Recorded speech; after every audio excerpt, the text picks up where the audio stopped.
What's up, y'all? Right now I'm back with another video, and today I'm gonna do a build breakdown of my simple seat time drift car, cheap daily bucket missile drift car.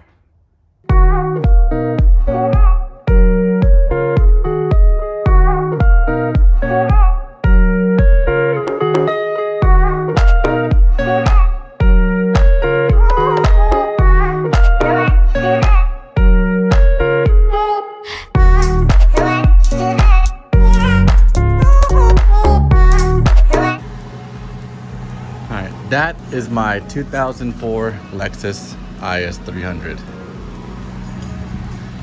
So right now I'm just warming up the car, but let's do a walk around before I get into it.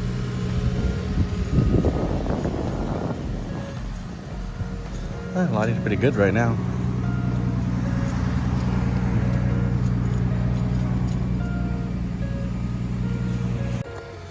Alright, first let's talk about the suspension. But I have CX Racing.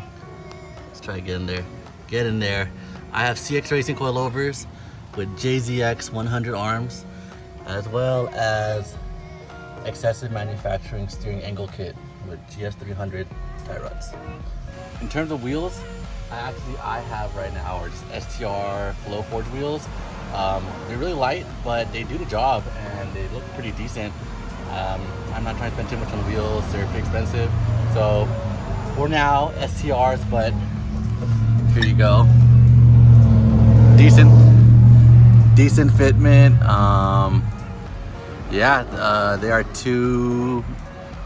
They are 17 by 9 plus 25 with two 1545s on there.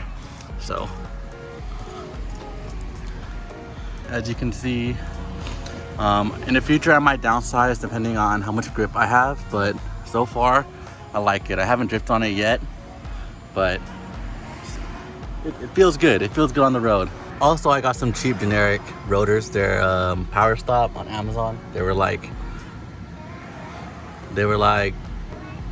200 for a set of 4 brake pads and rotors. So I needed them because my old rotors were warped and were shaking like crazy. All right, for the interior, this is probably the first mod I ever done to this car, which is a Momo wheel straight from Japan. I actually flew to Japan just for this wheel. No, I'm just playing. I went to Upgrade Japan and I wanted to come back, go to Souvenir. I bought this Momo wheel and I love it. It's been strong, it works, it looks good. Yeah. All right, so I am running a Bride seat. This is the reclinable Brides. And honestly, bucket seats change your life. Like, I kept banging my knees on the door, the sides, and I was bruised the first day I drifted this car. And I was like, nope, get in a bucket. And I wanted to make this car street car and driftable.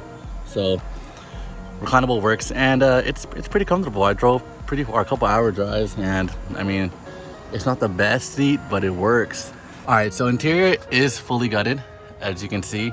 I did a little cleaning, fully gutted, as well as the trunk. These cars are pretty heavy from factory, so I took out the doors, but I kept the front. I wanted to feel like a normal car in the front still. But yeah, I also have this harness bar. I got it off Amazon. It's pretty cheap, but I just want to run a harness to here, and I'm gonna get a full cage soon, and I don't do any crazy tandeming or anything. So I think this will do for now, past tech, and hopefully get a harness before my track day next week. One of the mods I've done too was I put an IS300 flywheel on this car. So it's technically like a lightened flywheel. It's like half the weight of the IS300.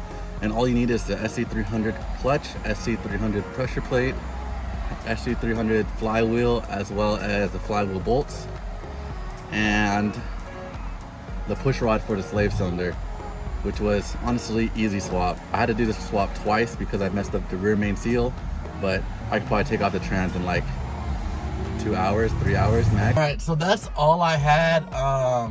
Yeah, it's a pretty simple build: coilovers, wheels, angle kit, and not even a welded diff. I had the factory LSD, and I actually bought a welded diff because I'm not a big fan of the LSD, and a lot of the drifters that I know that actually like drift this car a lot prefer the welded.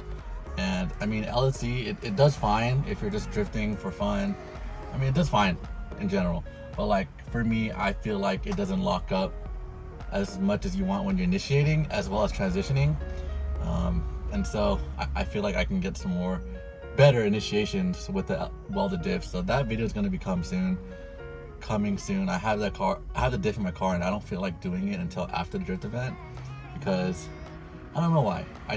It's too much work, and I have this weekend. I'm going to be gone, and the event is going to be next week, and I work 9 to 5, so it's hard to do work on the cars when you work a lot. But other than that, I have the standard excessive manufacturing angle kit, and I haven't tried the angle, but I think it's more than enough. I didn't have too much of angle issues when I was stock. I think I can do better. It's nice having that safety cushions for when you are about to spin out.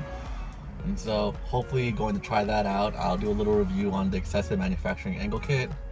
And yeah, the JZX100 arms, I have my alignment specs is about -5 in the front, 0 toe all around, and -2.9 camber in the rear. And that is my only goal, is to get the rear to 0. So that's probably the only next mod, is to get the rear camera to 0 and maybe some visuals, make this car look pretty decent. But other than that, yeah, hope you guys enjoy this simple drift car. I drift it, I love it. It drives cool, it drives on the street, and yeah, there's not much to say. I gotta break it in some more and see if anything else that I like. I think this next week is gonna be a big test of how well I built this car. There's a few issues I know. Power steering pump is bad, as well as I have some binding issues at full lock, and I'm not sure if it's actually binding because I haven't drifted it yet. So we'll see. And I hope you guys like this video. I'll do some little more footage of the car and walk around. So hope you guys like it.